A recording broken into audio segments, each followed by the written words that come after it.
Welcome back to Biker Business, your go-to channel for everything on two wheels. Today, we're diving into top 10 bikes that turned out to be a complete disaster. When BMW introduced K1600 GT, GTL, and B models for 2019 and 2020, it was meant to be the pinnacle of luxury touring.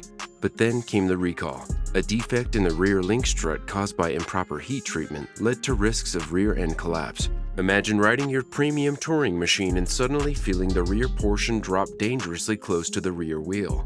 Not exactly confidence-inspiring, is it? BMW estimated 1,625 units were affected, and while no crashes or injuries were reported, the damage to its reputation was already done. Touring bikes are all about reliability, and the recall painted these premium machines as unreliable. Sure, BMW offered free replacements, but the stigma stuck. For dealers, this was a nightmare. Buyers weren't willing to take the risk, even after repairs. Who wants to invest in a luxury bike with such a dark cloud hanging over it? As a result, K1600 models from this era have been sitting in showrooms gathering dust, with potential buyers avoiding them like a pothole on the highway. The Street Glide ST was Harley's attempt to inject some performance flair into their iconic touring lineup. It boasted a powerful 117 cubic inch Milwaukee 8 engine and sleek, aggressive styling. Sounds like a recipe for success, right? Well, not quite. The $29,999 price tag turned heads for all the wrong reasons.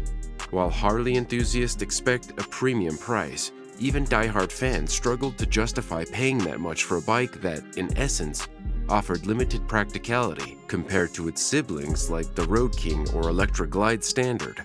Add in sky-high insurance premiums, and suddenly this performance tourer became a hard pill to swallow. Dealers hoped the Street Glide ST's bold look and performance focus would draw on a younger crowd.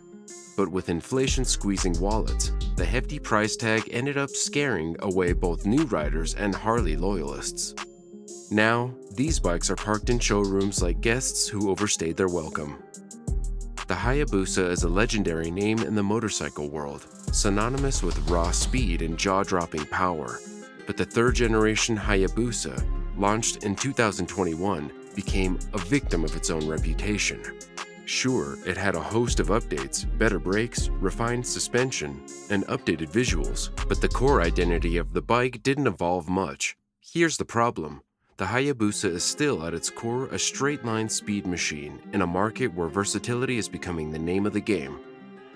Riders looking for track performance are opting for lighter bikes like the Yamaha R1, which are lighter, more agile, and more fun in the corners. Those looking for comfort lean towards adventure or touring bikes, and with its starting price of $18,799, the Hayabusa sits awkwardly in a niche where nostalgia is its main selling point.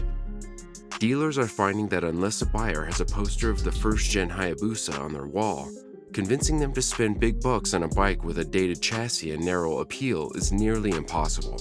It's a legend that hasn't aged well, and it's being left behind. The Honda Goldwing Tour is the king of touring bikes, or at least it used to be. For decades, it represented the gold standard for long-distance comfort and cutting-edge features, but even royalty can fall out of favor. At $28,600, it's not just the bike's weight that's intimidating, it's the price tag. While Honda packed it with features like Apple CarPlay, DCT, and adjustable suspension, many potential buyers are looking at more budget-friendly alternatives. Rising fuel costs have also turned large touring bikes into less practical options for the everyday rider. And let's not forget the size. Its bulk can scare off less experienced riders, narrowing the pool of potential customers. For dealers, the problem is twofold: a shrinking market for massive touring bikes and a shift in priorities toward affordability and versatility. The Goldwing is a phenomenal machine, but in a market looking for leaner, meaner alternatives, it's simply too much bike for most people. The Yamaha Tracer 9 GT aimed to carve out a space in the sport touring segment. With its $14,999 price tag, it's not the most expensive option out there, but it's also not cheap. Yamaha gave it plenty of appealing features like a quick shifter, adjustable suspension, and a comfy touring seat. So what went wrong?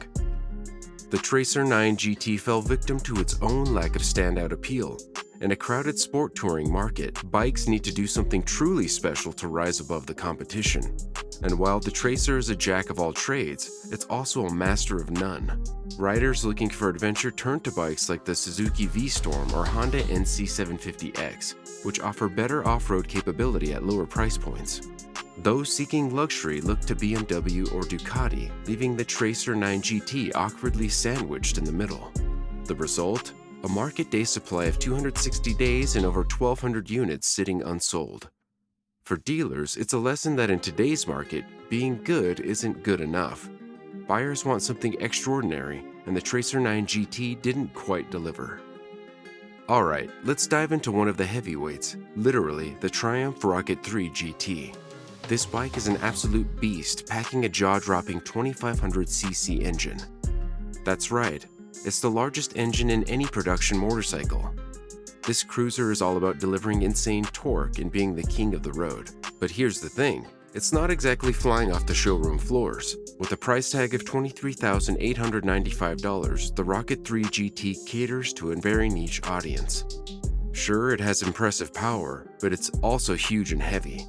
That kind of size and weight makes it less practical for most riders, especially those who prioritize versatility. Add in the rising cost of ownership, and buyers are finding it hard to justify the expense. It's not just about the price, though.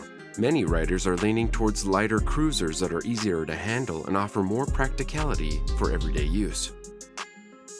With a 300-day market supply and over 600 units collecting dust, the Rocket 3 GT is having a tough time finding the right audience. But let's shift gears, literally and figuratively, because now we're moving from a gas-guzzling giant to something with a much greener focus. Yes, Harley went electric, and the Livewire was supposed to be a groundbreaking step into the future. But here's the catch. At $29,800, it's just way too pricey for most riders. Think about it, when you're spending nearly $30,000, you could buy a pretty nice car or even some of Harley's traditional bikes. Another big hurdle? The lack of charging infrastructure. Riders don't want to be stranded searching for a place to charge up. Plus, while the bike is quick and has that Harley build quality, it doesn't quite deliver the range or practicality most expect from a bike in this price range.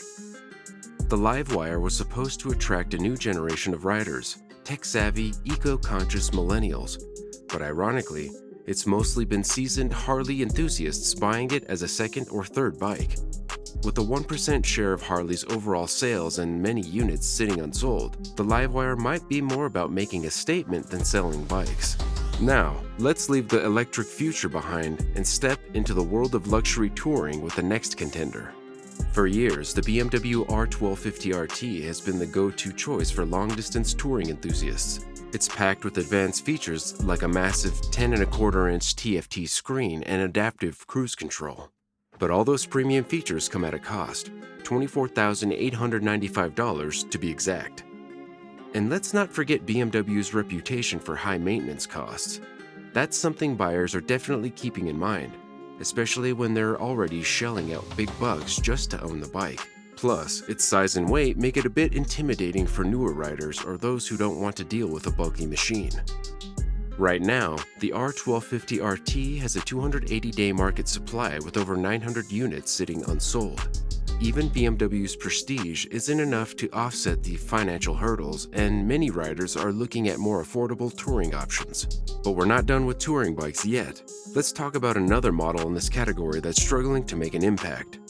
Finally, we have the Suzuki GSX R1000R, a legendary name in the sport bike world. This bike has long been a favorite for track enthusiasts and adrenaline junkies. But here's the thing, even legends can struggle to stay relevant. Priced at $17,199, the GSX R1000R is up against some tough competition like the Yamaha R1M and the Kawasaki ZX-10RR. Both of these bikes offer more advanced features and cutting-edge designs. Meanwhile, the GSX R1000R is starting to feel a bit dated, with only incremental updates over the years.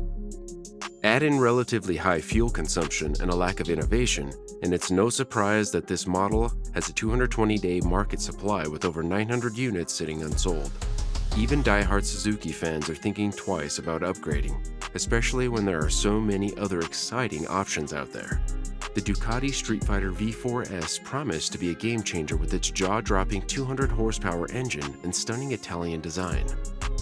But for many, it turned into a headache rather than a thrill. Its complete lack of wind protection makes high-speed rides feel like battling a wind tunnel, leaving riders exhausted.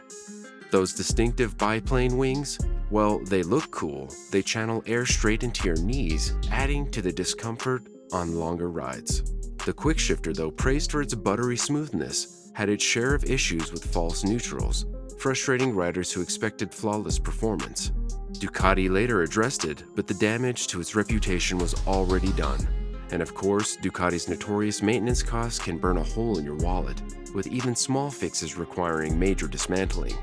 Despite all its power and presence, the Street Fighter V4S turned out to be more of a beautiful disaster than a dream ride for many.